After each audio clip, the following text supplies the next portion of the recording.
One of our goals with Mists of Pandaria was we really wanted to create a continent that had a whole life, a whole ecosystem, a whole history and a sense of place of its own. So we really went back, way back, cranked the Wayback Machine and tried to figure out what was happening in Pandaria when the Titans left, what was happening, 15,000 years ago.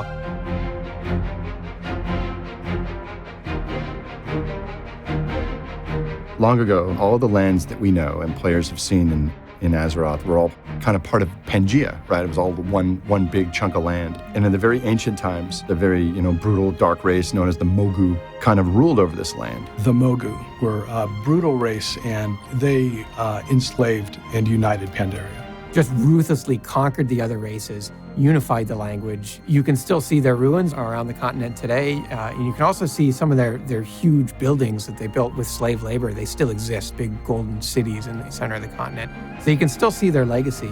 The Great Wall is one of the big things that you'll see in Pandaria that was Mogu construction.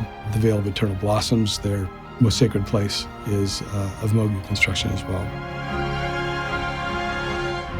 So if we go back about 12,000 years ago, the Pandaren realized there was an opportunity as the Mogu regime was weakening. They thought, maybe we can actually get the other races together and we can actually have a revolution, overthrow these tyrants. The Pandaren rose up against the Mogu Empire, and their uprising was actually pretty notable because it wasn't what you typically imagine, where everyone's got weapons and banded together this giant army. It was a group of monks. All weapons are outlawed. These are all slave races. They're all subservient races. So they had to train in unarmed combat. They had to master how to fight with their fists and how to fight with just implements that farmers or craftsmen would have around, like quarterstaves or something. They were able to, in a long and bloody revolution, they were able to overthrow the Mogu, take over the kingdom, and that's sort of where the Pandaren Empire begins. But immediately they were beset by challenges from all over the world. So one of the principal villains, if we think 12,000 years ago, well, who was in charge in the world? The Zandalari trolls were kind of at the height of their empire in that time.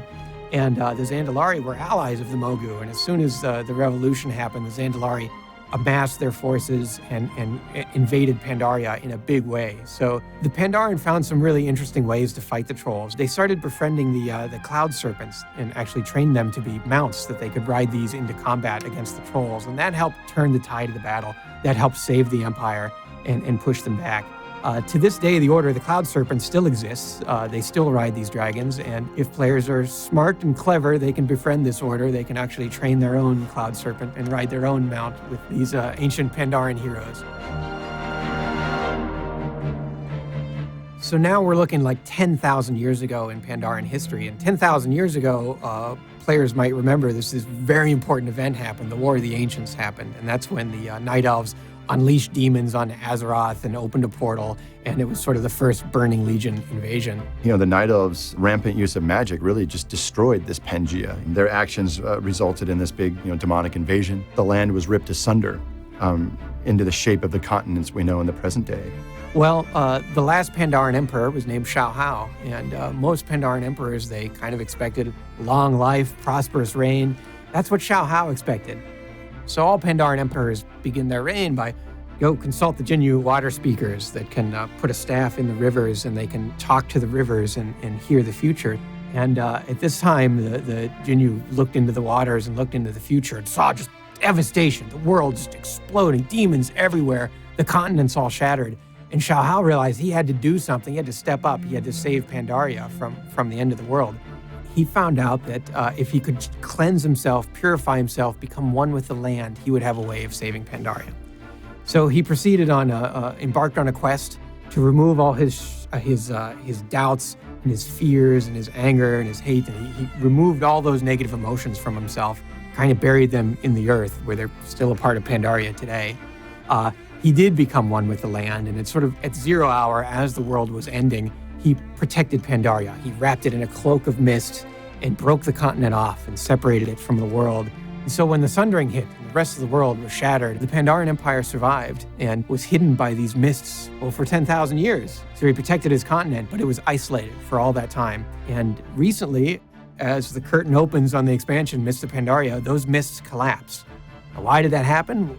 I don't know. That's part of the mystery we're going to figure out in the game. But after 10,000 years of isolation, now Pandaria is part of the world again. So there you have Pandaria. It's separated from the rest of the world by a veil of mist.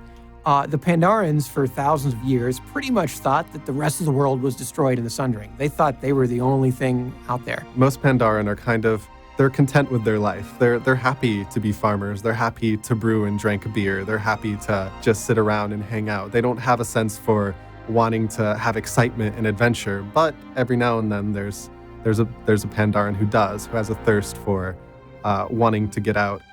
A rare breed of Pandaren, the kind of the explorer, comes about.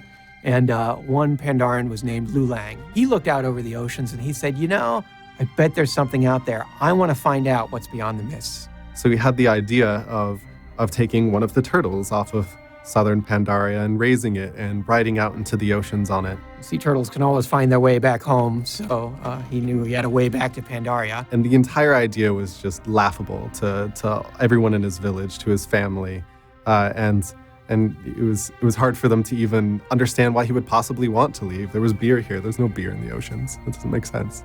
Got himself mounted up on this sea turtle and said goodbye to all his friends who all thought he was crazy, and he just sailed out into the oceans beyond the mist to see what was out there.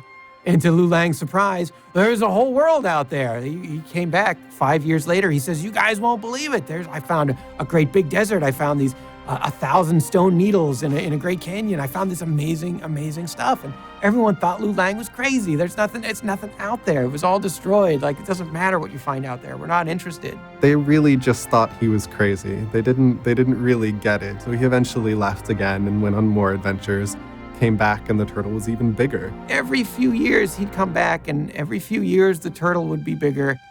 And it kind of became a thing. If you lived on Pandaria during the 10,000 years that it was cloaked in the mists, the sort of Pandaren who had the wanderlust would gather on the beaches, and they'd look out over the mists, and they'd wait for the turtle to come. And every few years, a few more people would join him on the back of the turtle. Pretty soon, he had a little house on the back of the turtle, a little farm. Then he built a temple. As the turtle grew bigger, they built a little town. They got the brewmasters on board. They got the priests on board. They got the elements on board. Pretty soon, they had a whole kind of self-sufficient colony. And it was a self-selecting colony. It was a group of only the most boldest, sort of most adventurous Pandaren would go to the turtle. And one day, the turtle just doesn't come back. They have kind of a wandering island of their own, and there's no need for loneliness anymore. There's an entire group of Pandaren that are being raised there. Now, the turtle hasn't been back to Pandaria for many generations. It's almost like a legend that there was a homeland out there. So Lulang and the turtle adventured for many, many years together. And eventually, Lulang was an old man, and he took his bamboo umbrella that had been with him since his early adventures, and said goodbye to the turtle. And he set down his umbrella in a forest at the top of the turtle, and leaned up against his umbrella and put his hat down over his head. And he fell asleep, and like the emperor of Pandaria, he became one with the land. He became one with the turtle. You can visit that site today. The umbrella has sprouted. It's become a tree. It's got a huge umbrella tree marking the place where Lulang passed away. Since that time, no one has spoken to the turtle, and the turtle has never returned to Pandaria. As a matter of fact, when the game opens, if you roll a new Pandaren, the turtle is having a crisis and no one knows why. You've got to speak to the turtle, and you will be the first person to talk to the turtle in generations.